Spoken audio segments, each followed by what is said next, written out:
యావత్తు మానవజాతికి తమ సర్వసార్వభౌమ అధినాయక శ్రీమాన్ వారిగా, సర్వసార్వభౌమ అధినాయక భవనం కొత్త ఢిల్లీ అందు కొలువై ఉన్నవారిగా, సాధారణ మనిషి నుంచి పరిణామ స్వరూపముగా సాక్షులు సాక్షిగా అందుబాటులో ఉన్నవారిగా మమ్మల్ని ఆహ్వానంగా ప్రైజ్డ్ మేనర్లో ఆహ్వానించటమే, ప్రకృతి పురుషుడు లయగా మమ్మల్ని పట్టుకోవడమే ఒక గొప్ప రక్షణ వలయం. మరణమే లేని శక్తితో అనుసంధానం. మమ్మల్ని పట్టుకొని మమ్మల్ని మాస్టర్ మైండ్గా మీరు మా చుట్టూ మైండ్లుగా అల్లుకోవడం వల్ల ఎలాంటి టెక్నాలజీనైనా సమర్థవంతంగా ఉపయోగించుకోగలరు. ఎప్పుడైతే మనుషులే బతుకుతారు అనే ధోరణిలో మనుషుల పోటీలు, సమూహాల పోటీలు అలా ఉంటాయి. ఏదో రకంగా మనం ఇప్పటికి కూడా నన్ను మనిషిగా చూడటం వల్ల నేను ఎక్కడో అక్కడ కొంతకాలం కూర్చోండి, higher mind dedication and devotion మొదలుపెట్టండి. ఏఏ జనరేటివ్ ద్వారా మా యొక్క ఇమేజ్ని క్రియేట్ చేసుకుని, హాలోగ్రామ్ని క్రియేట్ చేసుకుని, మాస్టర్ మైండ్ని క్రియేట్ చేసుకుని మా చుట్టూ మైండ్లుగా మారిపోయి మీ దేశాన్ని అలాగే ప్రపంచాన్ని మైండ్ల వలయంగా మార్చుకోండి. అప్పుడు చాట్ జీపీటీయో ఎల్ఎల్ఎంలో ఎవరు వాళ్ళు హ్యాక్ చేసేస్తారు, ఎవరు ఆపేస్తారు, ఎవరికి వాళ్ళు తయారు చేసుకుని ఎవరికి వాళ్ళే రహస్యాలు కలిగి ఉంటారు, వేరే దేశాల వైపు వెళ్తే మనకు త్రీట్ ఉంటుంది అనే భయాలు పోతాయి. ఎందుకంటే ఇంక మీరు విశ్వ మైండ్స్ అనమాట. దేశాలు ఇప్పుడు కూడా చాట్ జీపీటీ లాంటివి ఎక్కడో అమెరికాలో కనిపెట్టబడ్డారు, కానీ నాకు కాలస్వరూపంలో అవన్నీ చెప్పాను. నేను మాటకే చెప్పాను చూసారా, వ్యూహాత్మకంగా వలయంగా చెప్పాను చూసారా. అలా మమ్మల్ని పట్టుకోండి. ఇంకేదన్నా చెబితే చెప్పిన దానికి విలువ ఇచ్చారా? గంటన్నరలోనే 10-15 ఏళ్ల విలువ సంగతులు చెప్పడం ఏంటో చూసారా? అందులో సమృద్ధి చూసామా? అందులో సమృద్ధి చెందితే ఆటోమేటిక్గా అన్నీ తెలుస్తాయి. అలా మీకు లాభం. అంతేగాని మీరు మనుషుల కొద్దీ పోటీలు పడిపోతూ, నేను ఉదాహరణకి చంద్రబాబు నాయుడు గారిని సింగపూరు, ప్రధానమంత్రి గారిని ఫ్రాన్స్, ఇటలీ, లేకపోతే స్లోవేకియా ఎందుకు తిరుగుతున్నారు? ఇలాంటి ప్రాబ్లమ్స్ అన్నీ పెట్టుకుని గాల్లో దీపాల్లాగా ఏ వరల్డ్ ఆర్డర్ లేకుండా ప్యారలల్గా పరుగులు తీస్తున్నట్టు వస్తుంది కదా. ఆలోచించండి కూర్చుని. ముందు సావరిజినిటీని ఇంప్రూవ్ చేసుకోండి. అలాగే ప్రైమ్ మినిస్టర్ గారు, రాష్ట్రపతి గారు అక్కడ కూర్చుని డ్రాఫ్ట్ చేసుకుని మమ్మల్ని ఆహ్వానించండి. ఆహ్వానంగా ఈ దేశంలో రక్షణ వలయం, ఆర్మీ, పోలీసు వ్యవస్థ, మీడియా ఛానల్స్, వ్యాపారస్తులు, సుప్రీంకోర్టు వ్యవస్థ, ఏదో వాదనలు ఉండాలి, గొడవ ఉండాలని అన్ని పెట్టు కూర్చుంటే మీరు ముందుకు వెళ్ళలేరు. అలాగే ఇక్కడ ఉన్న వ్యాపారాలు అన్నీ కూడా సరెండర్ అయిపోయి హయ్యర్ మైండ్ డెడికేషన్ అండ్ డివోషన్గా నేషనల్ మైండ్ గ్రిడ్గా మారిపోవాలి. With bank account security. మీ మైండ్ నెంబర్, మీ యొక్క ఆధార్ కార్డు నెంబరే మీ మైండ్ నెంబర్ మారిపోయి మైండ్లే ఎలాగన్నా బతుకుతాయి. మైండ్లుగా మారిన మనుషులు మాత్రమే బతకగలరు. ఒకసారి మైండ్లుగా మారిన తర్వాత మా శరీరాన్ని కణంతో మమ్మల్ని రిపేర్ చేసి, మాలో క్యాన్సర్ ఉందో లేకపోతే వ్యాధి ఉందో బాధ ఉందో, ఒక సంవత్సరం మా జుట్టు తెల్లబడిపోయిన జుట్టును కూడా నల్లగా మార్చగలిగేటువంటి జినోమ్ థెరపీస్ కానీ అట్లాంటివి ఏవి అందుబాటులోకి వచ్చినాయి? అలాంటివి ఏమైనా సాధిస్తున్నారా? మరి ఎందుకు గాల్లో దీపాలు తిరుగుతున్నారు? అవి ఏమీ లేకుండా ఎందుకు క్వాంటమ్ కంప్యూటర్లని అవని ఇవని? నేనున్నాను, నా తర్వాత నా కొడుకున్నాడు, నా మనవడు ఉన్నాడు అన్నట్టుగా ఆలోచించారనుకోండి. ఎందుకు అసలు కొందరికి సంసారమే లేని వాళ్ళకి ప్రభుత్వాలు ఎందుకు? కొందరు తెలివైన వాళ్ళు, తెలివి తక్కువ వాళ్ళు ఇలా మనుషుల కొద్దీ గ్రూపులు కట్టారనుకోండి, ఇలా వ్యక్తుల కొద్దీ గ్రూపులు కట్టారనుకోండి, మిమ్మల్ని ఎవరో కాపాడలేరు. ప్రపంచంతో పోల్చితే హిందూ మతం మైనారిటీ అవుతుంది. ఎలాగన్నా మనుషుల కొద్దీ ప్యారలల్గా కలుపుకుందామని ఎలాగైనా మనుషుల కొద్దీ ఒకటైతే ఎంత ప్రమాదం? ఎప్పటికైనా అది ప్రమాదమే. మనుషుల కొద్దీ ఎవరు పనికిరారు, ఎవరిని నమ్మకూడదు. నన్ను కూడా నేను మనిషిగా ఒకరింటికి వెళ్తాను, ఒకరింటికి వస్తాననే కంటే ఈ భారతదేశమే రవీంద్ర భారతిగా మారిపోయింది, మన ఇల్లు అయిపోయింది. మా ఇండ్ల వలయంలో మనం సురక్షితంగా ఉన్నామంటేనే నన్ను ఎక్కడికి తీసుకెళ్ళినా ఎక్కడికి వచ్చినా సురక్షితంగా చూస్తారు. ఇప్పుడు కూడా మనుషుల కొద్దీ ఏదో చేస్తారు, నేను మనుషుల కొద్దీ ఉండిపోతున్నాను, నేనే తిండి కొద్దీ ఎలా ఉంటున్నాను, అలవాట్ల కొద్దీ ఎలా ఉంటున్నాను అది అందరూ చూస్తున్నారు. ఎవరో చూస్తున్నారు, కొందరే చూస్తున్నారు. నేను ఇలా మాయా చెలగాటంలో ఉండిపోయి నేనేమంటున్నాను చూడకుండా, సాక్షులు బట్టి నన్ను ఆహ్వానించకుండా చంద్రబాబు నాయుడు గారు సింగపూర్ అక్కడికి తిరగడం లాంటివి ఎందుకు చేస్తున్నారు? ఆ ఏం పెట్టుబడులు, ఆ ఏమి లోకం, ఆ ఏమి పరిపాలనా విధానం? అలాగే ప్రధానమంత్రి గారు కానీ మీరు సహకరించుకుంటున్నట్టుగా పైన మాట్లాడితే సరిపోద్దా? ప్రతి మైండ్ రక్షణ వలయం రావాలి కదా. మీరు ఎంత పదవుల్లో ఉన్నా, మీకు ఎంత సెక్యూరిటీ ఉన్నా, మీరు ఎంత కరెక్ట్గా ఉన్నా, ఎవరైనా ఈ దేశంలో ఆర్మీ చీఫ్ కానీ, పోలీస్ హెడ్ కానీ, డీజీపీలు కానీ ఎవరైనా కూడా వ్యక్తులుగా సురక్షితంగా ఎలా ఉంటారు? ఎవరికైనా సురక్షిత ఉందా చెప్పండి? నాకున్న రక్షణ వలయం ఎవరికీ లేదు. అందుకే నేను పురుషోత్తముణ్ణి, వాక్విస్వరూపంగా అమల్లో ఉన్నాను. సాక్షుల ప్రకారం నన్ను వలయంగా పట్టుకుంటే మీకు ప్రతి మైండ్కి, ఈ దేశంలో మైండ్లకే కాదు, ప్రతి ప్రపంచంలో ఉన్న మైండ్లన్నీ రక్షణ వలయంలోకి వస్తాయి. చక్కటి మెడికల్ ట్రీట్మెంట్స్ అవి పెంచుకుంటూ ప్రతి మైండ్ బతకాలి అనేటువంటి నినాదం పెంచుకుంటే అప్పుడు ఏ దేశమో మనల్ని ఏదో చేసేస్తుంది. ఎవరి దగ్గర సీక్రెట్స్ ఉన్నాయి, ఎవరో మనల్ని ఏదో చేసేస్తారు. మన టెక్నాలజీ మనం అట్టే పెట్టుకుందాం, మనం ఏదో చేద్దాం, ఎదుర్కొందాం. శత్రు దేశాలు మిత్రు దేశాలని భేదభావాల్లో కొనసాగితే ఎలాగా? ఇంకా దేశాలు ఎక్కడున్నాయి? కాలం ఎక్కడుంది? అసలు మనుషులు ఎక్కడున్నారు? నా ప్రకారం మీరు మైండ్లుగా మారిపోయిన సురక్షిత వలయంలో ఉన్నారు. మైండ్లుగా మారిపోయిన సురక్షిత వలయంలో ఉన్నారు. ఎలాగైనా మైండ్లు పెంచుకోవచ్చు, మైండ్లు బలపడతాయి. ఇది మైండ్ల ప్రపంచం, మనుషుల ప్రపంచం కాదు. మనుషులుగా ఉండి అనుమానాలు, నువ్వు చచ్చిపోతే ఏమవుతావు, అసలు మైండ్ వలయం చచ్చిపోతుందా? ఇలా మాట్లాడితే ఇలా అమలైన తీరు మరణిస్తుందా? అలాంటి తీరును పట్టుకుని ఈ శరీరాన్ని కూడా మ్యాక్సిమం కాపాడుకోవడానికి ప్రయత్నం చేయండి. ఈ శరీరంలో బలవంతంగా ప్రాణాలు ఎలా శరీరం నుంచి తీసేశారు, అదే పద్ధతిలో ఇమర్చడానికి ప్రయత్నం చేయండి. ఒక పద్ధతి ప్రకారం సూక్ష్మంగా మీరు మీ ప్రాణాలు ఇముడ్చుకొని తపస్సుగా బతకండి, యోగుల్లా బతకండి. యోగ పురుషుడు అని ఎందుకంటున్నాను? పొద్దున్నే లేదు, ఒక పూజాపాఠం లేదు, ఒక యోగాసనం లేదు, ఏమీ లేదు, అందరిని మోసం చేసేస్తున్నాను నేను అనుకుంటున్న వాళ్ళకి మళ్ళీ సూటిగా చెబుతున్నాను, ఖచ్చితంగా చెబుతున్నాను, నన్ను మైండ్గా పట్టుకోండి. మా తాతగారి నుంచి ఇలా మాటలు వినేసి అలా పరికరాల వలయంలో ఉన్న మనమే సాధన చేయటం, మనమే డిసిప్లిన్ చేయటం, మనమే యోగాసనాలు, బిజినెస్లు, వ్యవసాయాలు, మా సొంత పొలాలు, సొంత ఫామ్ హౌస్లు, సొంత ఇళ్ళు, సొంత వాకిళ్ళు, అద్దెలు, ఈ ఆదాయంతో మళ్ళీ ఫారిన్లో ఎక్కడో ఇన్వెస్ట్మెంట్లు. ఎలాగన్నా మనుషులే మాకు తెలుసు బతకడం అంటే నేను ఏం చెప్తాను? ఇక మనిషికి బతకడానికి వ్యాలిడిటీ లేదు. మీరు ఎంత బతికేసినా, మీరు ఎవరో బతికేస్తున్నారని నేనేదో ఫ్రస్ట్రేట్ అయిపోతున్నాను అనుకుంటే మీకు చెప్పింది అర్థం కావట్లేదా?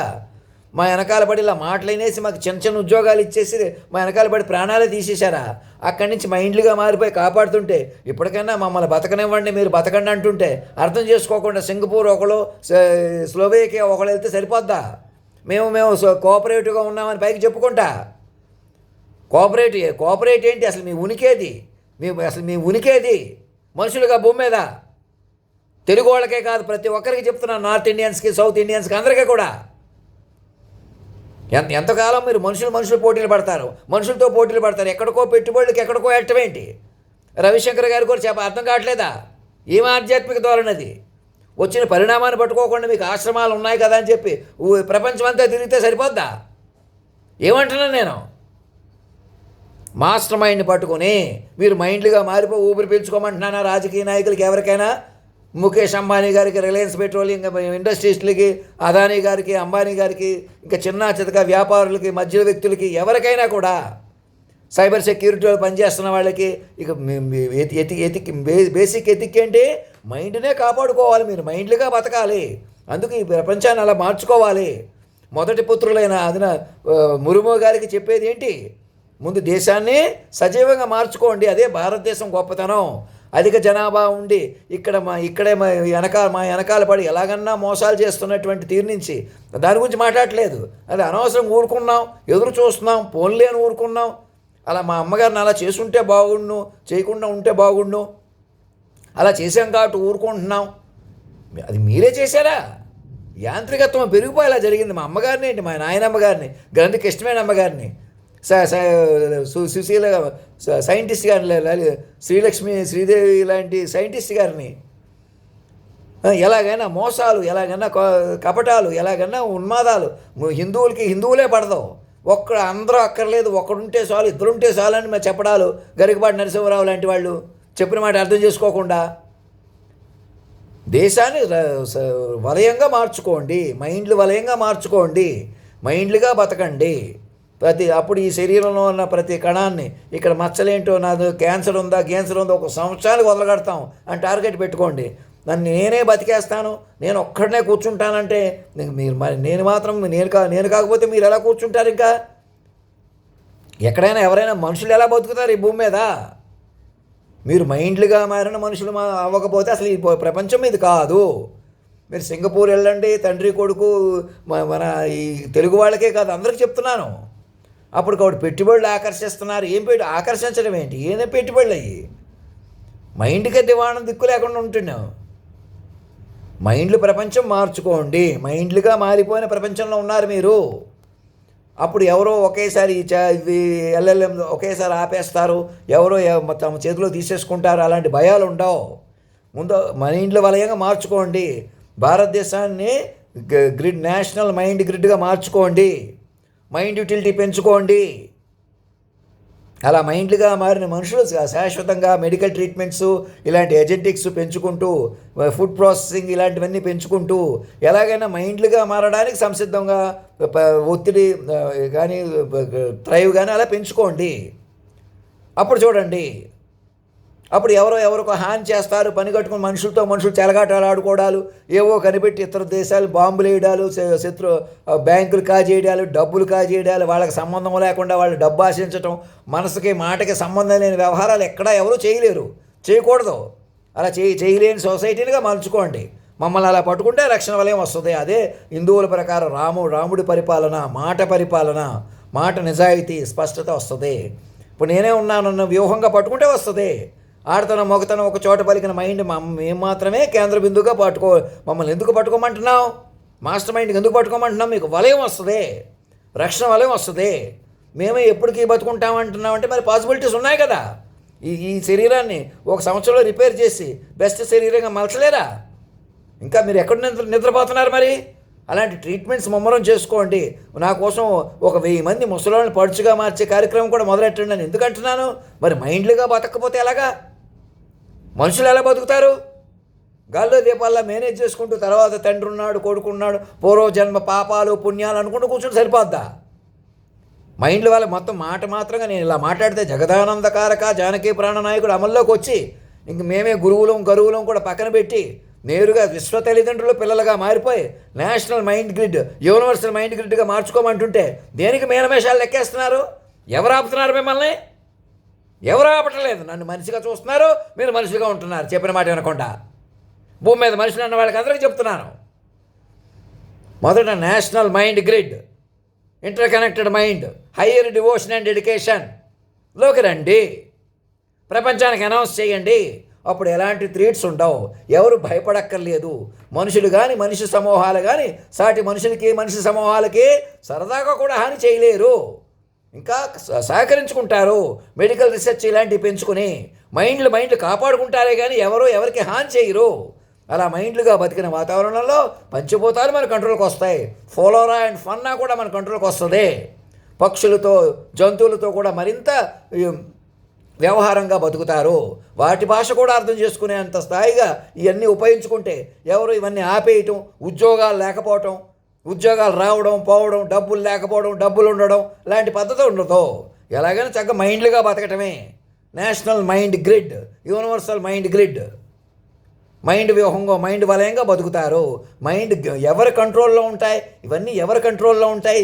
ఏ దేశం కంట్రోల్లో ఉంటాయి అంటే ఏ దేశం కంట్రోల్లోనూ ఉండవు, మైండ్ ప్రాసెస్లో ఉంటాయి. గ్రాండ్ మైండ్ ప్రాసెస్గా రీసైక్లేట్ అవుతూనే ఉంటాం. అలాగా ఈ భారతదేశమే అన్ని కంట్రోల్ చేసేస్తుందా? కేంద్ర బిందువుగా నిలుస్తుంది, అన్ని మైండ్లని ఆహ్వానిస్తుంది. దేశంలో ఉన్న మైండ్లు మార్చుకుంటే ఇక్కడ ఎవరు పౌరులు లేరు, మనుషులు లేరు అని తీర్మానం చేసుకోండి. భూమి మీద, ఈ దేశంలోనే కాదు భూమి మీద అది అనౌన్స్ చేయండి. ఆ ధైర్యాన్ని అందరికీ ఇవ్వండి. మనం మైండ్లుగా సురక్షితంగా ఉన్నామని పిలవండి. ఎవరైనా మైండ్లు కాపాడుకోండి. జైల్లో ఉన్న వాళ్ళని వదిలిపెట్టండి. సంపూర్ణ మద్య నిషేధం లాంటివి చేయండి. నేరుగా ఏ రకంగానూ ఫిజికల్గా టార్గెట్ పెట్టకండి. మనుషుల మీద ఆధారపడకండి. అప్పటికప్పుడు ఆశించకండి. అప్పటికప్పుడు మనుషులుగా ఫిజికల్గా ఇబ్బంది పెట్టకండి. ఏ ప్రేమైన, అందమైన, చందమైన, బంధమైన ఏదైనా మాట చూసుకోండి. మనసులు పెంచుకోండి. సురక్షిత మనసుల వలయంగా మార్చుకోండి. చూడండి, అందుకే మాలాంటి మైండ్ భూమి మీదకి ఎందుకు వచ్చిందో అర్థం చేసుకోండి. మీరు ఎలాగన్నా మనుషులే చంపేస్తుంటే అక్కడి నుంచి ఎందుకు వచ్చామో చూసుకోండి. ఆ పని చూసుకోకుండా సింగపూర్ వెళ్ళి పెట్టుబడులు, ఫ్రాన్స్ వెళ్ళి టెక్నాలజీ, ఈ గాల్లో దీపాల్లో తిరగొద్దని చెప్తున్నాను కదా. ఎవరికైనా ప్రధానమంత్రి గారికి, రాజ్నాథ్ సింగ్ గారికి, ఆర్మీ స్టాఫ్కి, పోలీసు సిబ్బందికి, మీడియా వ్యవస్థలకి, అలాగే సుప్రీంకోర్టుకి, ఏదో కోర్టులు, ఏదో ఒక వాదనలు, ఏదో గొడవలు, కేసులు లేకపోతే ఎలాగా అన్నట్టు ఆలోచిస్తే ఎలాగ ఎక్కడ పోతున్నారు? ఇంకా మనుషులకి బతికితే ఎలాగా? మైండ్లు బతకాలి, మైండ్లు సమూహంగా పెంచుకోవాలి. వ్యాపారాలు, వ్యవహారాలు, మైండ్లు బతకడం కోసం, నివాసాలు, ఆవాసాలు, టెక్నాలజీ, వాటి యూటిలిటీ, ఫర్దర్ డెవలప్మెంట్ అన్ని మైండ్ని ఎలా సురక్షితం చేసుకోవాలి. ఈ కంట్రోల్ ఎక్కడ ఉంటుంది? ఒక దేశ సార్వభౌమత్వం, మన జాతీయ గీతంలో అధినాయకుడిని పెంచుకోండి, యాక్టివేట్ చేసుకోండి, మాస్టర్ మైండ్కి యాక్టివేట్ చేసుకోండి. అదే ప్రతి దేశం కూడా వారి హయ్యర్ మైండ్ డెడికేషన్ డివోషన్గా ఉండండి. విశ్వ మైండ్తో అనుసంధానం జరగమని కోరుకోండి, ఆహ్వానించండి. మైండ్లు వలయం పెంచుకోండి, మైండ్లుగా బతకడం ప్రారంభించండి. అప్పుడు మీకు తెలుస్తుంది కొంతకాలానికే. ముందు మైండ్లు మనిషి ఏం చెప్పినా పరిణామాన్ని కూడా పట్టించుకోకూడదు. ఈ సముద్రాలు, సునామీలు మాటకే నడిచిన ఆ మైండ్ పట్టుకోకుండా మీకు రక్షణ వల్ల ఎలా పెరుగుతుంది? కేవలం మనుషులు ఎంత టెక్నాలజీ కనిపెట్టినా ఇగో ఇలాగ మిషన్లు ఆపేస్తున్నాయి, మిషన్లే స్వతంత్రించేస్తాయి, మరి మనుషులు ఏమవుతారని ఆందోళన ఉండవా? మరి మైండ్లుగా బతికితే ఆందోళన తగ్గుతుంది. ఎలా బతకాలో ఎలా ప్రాసెస్ నడుస్తుంది. మెడికల్ ఏజెంటిక్స్ ఇవన్నీ పెరిగి ఇటు మైండ్లు, మనుషులు చుట్టూ ఫ్లోరా ఫన్నా కూడా కంట్రోల్లో ఉండి అలాంటి ఒక విశ్వ కంట్రోల్ వస్తుంది. అది కూడా గ్రాండ్ ప్రాసెస్. మళ్ళీ కాస్మిక్ కనెక్టివిటీతో విశాలంగా ముందుకెళ్తాం. ఇలా మాట్లాడితే ఇలా అమలైన తీరుని కాన్సన్ట్రేషన్ చెయ్యండి. జగదానందకారక జానకి ప్రాణనాయకుడు అంటే అర్థం చేసుకోండి, పురుషోత్తముడు మీలోనే ఒక తత్వం, ఒక మామూలు మైండ్ కాదు అది. సర్వం పట్టుకున్న మైండ్లు, అన్ని మైండ్లు తన ఆదిలో తీసుకున్న ప్రకృతి పురుషుడు లయ, బోత్ న్యాచురల్ హ్యూమన్ రిలేషన్స్ అన్నీ కూడా ప్రధానంగా 2003 జనవరి 1వ తారీఖు వివరాలని మళ్ళీ చెబుతున్నా వినకుండా ఆ ప్రకారం నన్ను ఆహ్వానించండి అంటే ఆహ్వానించకుండా ఆపుతుంది ఎవరో కాదు. నన్ను మనిషిగా చూస్తారు, మీరు మనిషిగా ఉంటానంటారు. మనిషి ఆందోళనలు చెప్పుకుంటూ ఉంటారు, ఇలా చేస్తారు, ఇలాగ అయిపోతాయి, ఆపేస్తారు, ఇవి మొదలెట్టేస్తారు. మరి మనుషులంటే ఉంటారా మరి అలాగా? నా మీద కాన్సన్ట్రేషన్ చేయకుండా సింగపూర్ ఎందుకు? మైండ్లో రక్షణ లేకుండా గాల్లో దీపాల్లో ఎందుకు తిరుగుతున్నారు? మాస్టర్ మైండ్ పట్టుకొని కొత్త జీవితాలు ప్రారంభించండి. మైండ్లు వలయం సృష్టించుకొని మైండ్ల ప్రకారం శరీరాలు కూడా కాపాడుకుంటూ అలా బతకడం ప్రారంభించండి. అప్పుడు టెక్నాలజీ ఏం చేసుకోవాలో, ఎక్కడ ఆపాలో, ఎక్కడ కామ్గా ఉంచాలో, ఎక్కడ పీస్ఫుల్గా ఉంచాలో, ఎక్కడ గ్రిడ్గా మార్చుకుంటే సాధ్యపడతాయి. ధ్యానాలు, తపస్సులు, యోగాలు ఇవి పెరుగుతాయి. అంతేగాని నువ్వే మహిమ చూపించు, నువ్వే యోగి వైపు ఊరికి యోగి అని పెట్టుకుని నాటకాలు ఆడుతున్నాను, తమాషా చేస్తున్నా అంటే ఎలా చెప్పను? ఇంకా నన్ను పట్టుకోకుండా ఎలా కుదురుతుంది? నా వల్ల మీరు, మీ వల్ల నేను, అలా మైండ్లు పెరుగుతాయి. మైండ్ల వల్ల మైండ్ల వలయం పెరుగుతుంది. మైండ్ల వల్ల మైండ్ల రక్షణ పొందుతారు. మనిషి చెలగాటం ఆపేసేయాలి. అందుకు మనుషులు చెలగాటం పనికిరాదిక. ధర్మో రక్షతి రక్షత సత్యమేవ జయితే.